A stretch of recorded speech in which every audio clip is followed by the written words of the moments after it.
eto na naman nga ang ating daily routine sa full-time ma'am, pero kumikita kahit nasa Hindi man bahay. ganun Kalaki, pero ang mahalaga ay meron tayong income kahit paano mga mare. Eto na nga ni mga mare as may daily routine, katulad nga ni ng lagi nating ginagawa pagkagising natin. Lamos nga ni lang ako mga mare pagkagising, tapos ito tagsala nga ni ako ng sinaing para nga ni makapagluto na ako ng aming pangulam para sa almusal. Para naman makatipid nga ni tayo sa kuryente, mamaya na nga ni ako maghuhugas sa mga pinagkainan namin kagabi. Lang naman yan mga mare, kaya naman mamaya na lang nga ni pagkakain namin ng darling ko. Isang hugasan at isang konsumo na lang nga ni natin sa kuryente. Bandang alas 5 pa lang nga ni ng umaga sa mga oras na yun mga mare, medyo madilim pa. Tapos na rin maaga nga ni gumising itong pamangkin ko. Kapitbahay nga ni agad dito sa lulahin niya mga mare, tapos ito maaga din nga ni nagluto yung nanay ko na kanyang atinda mamaya. Tinan niyo naman mga mare, ang lalaki nga ni nung kanyang isda na inaprito dyan. Similip lang nga ni ako doon saglit, tapos rin nga ni tumuwi nga rin ako agad para nga ni magluto. Pork adobo nga ni mga mare ang aking alutuin para sa aming almusal. Pag-iwan na nga ni ako dito ng sibuyas at bawang mga mare, tapos ayan, naisalang ko na nga rin agad itong ating pork adobo. Madali nga ni tayo mga mare, palibasa nga ni napakabilis talaga ng oras. Iniwan ko nga ni muna yung naluto natin sa kusina mga mare, tapos rin nga ni tamalansya nga ni muna ako ng uniform nung anak ko. Pag nanay ka na talaga, dapat marunong ko nga ni mag-manage ng oras mga mare. Lalo na nga ni sa umaga mga mare kapag merong pasok yung mga anak natin. Tagal naman tambak ang gawain nating mga nanay mga mare kapag ganitong umaga. Bilang nanay, wala nga ni tayong karapatang mapagod mga mare. Ang iba pwedeng mapagod pero hindi pwedeng sumuko. Nga ni tayo nakapamalansya kagabi mga mare dahil na-busy din nga ni tayo. Noong oras na nga ni tayo nakatulog at madaling araw na nga ni iyon at laging nga ni ganun mga mare. Fast forward, nakapasok na nga ni pala yung mga bata sa mga oras na yun mga mare at bigla ko nga ning naalala na birthday nga ni pala itong kapatid ko ngayon. Binati ko nga ni muna siya ng happy birthday to you,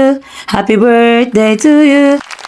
Siyempre, akantahan pa rin nga rin natin mga mare kahit walang handa at saka na lang nga ni tayo mabawi. Tapos ayan, sa mga oras na yan, nagkapi nga ni kami ni Mr. sa bahay at tinawagan nga ni ako ng kapatid ko. Nabantayan nga ni muna saglit yung pamangkin ko mga mare at meron daw nga ni siyang agawin. Sakto naman na, nagkakapi nga ni tayo mga mare, kaya naman rin napahigop na naman nga ni siya. Ako nga ni sa kanya dyan mga mare, magpaalam nga ni muna kay papa niya. Ayaw nga ni papa niya na painumin siya ng kape mga mare. Kaso may gustong-gusto nga niya mga mare yung lasa nito. Hindi din naman yan lagi mga mare at pag minsan din lang naman. At talagang gigil pa yung batuta na yan sa paghigop lang ng kape. Wala pang lasa yan mga mare dahil hindi nga tayo naglalagay ng asukal kapag nga ganitong black coffee yung inainom natin. Konti lang talaga inalagay natin mga mare na halos wala lang nga lasang asukal. Makalipas lang nga ni mga mare ang ilang minuto ay umuwi din nga ni ako agad. Ang nga ni tayong matapos sa gawaing bahay mga mare. Naman ayan pagka-uwi ko nga ni sinampay ko nga ni agad itong mga hindi nga ni natuyo dun sa nilaban natin kahapon. Hindi ko nga ni naisampay sa labas kahapon lahat mga mare at ang akala ko nga ni maulan na naman. Ginalahan nga ni mga mare at maganda nga ni ang sikat ng araw ngayong umaga. Pagkatapos na nai-area at nagwalis-walis na nga rin ako mga mare dito sa may terrace namin at saka dito nga ni sa labas. Pero nalinis lang nga ni mga mare ginawa natin dito at marami pa rin nga ni tayong gawain. Medyo tanghali na rin nga ni mga mare sa mga oras na yan kaya naman ayan at nagamadali na nga rin tayo. Pasensyahan nyo na rin nga ni mga mare yung boses natin ngayon. Talaga namang medyo paus nga ni tayo. At feeling ko malapit na nga ni tayong mawalan ng boses mga mare. Kaya nga ni mga mare, bandang alas 8 nga ni ng umaga sa mga oras na yan at nagiya na nga rin kumain yung mister ko. Bihira nga ni kami kumain ng sabay mga mare. Palibasa nga ni talagang inatamad nga ni tayong kumain kapag ganito pa nga ni kaaga. Kasarga nga ng kwentuhan namin dyan habang nakain. Kaya naman ayan parami nga ni mga mare yung kain natin for today's video. Pagkatapos na nairet, nagugas na rin ako ng mga kinainan namin mga mare. Hindi nga tayo nauubusan ng gawaing bahay mga mare. Talaga namang araw-araw na lang. Kaya lang yan, ganyan talaga kapag nanay na. Mga mare, hanggang dito na lang muna at tatapusin ko nga muna itong ginagawa. At ito lang nga ni mga mare kasimple ang aming buhay dito sa aming probinsya.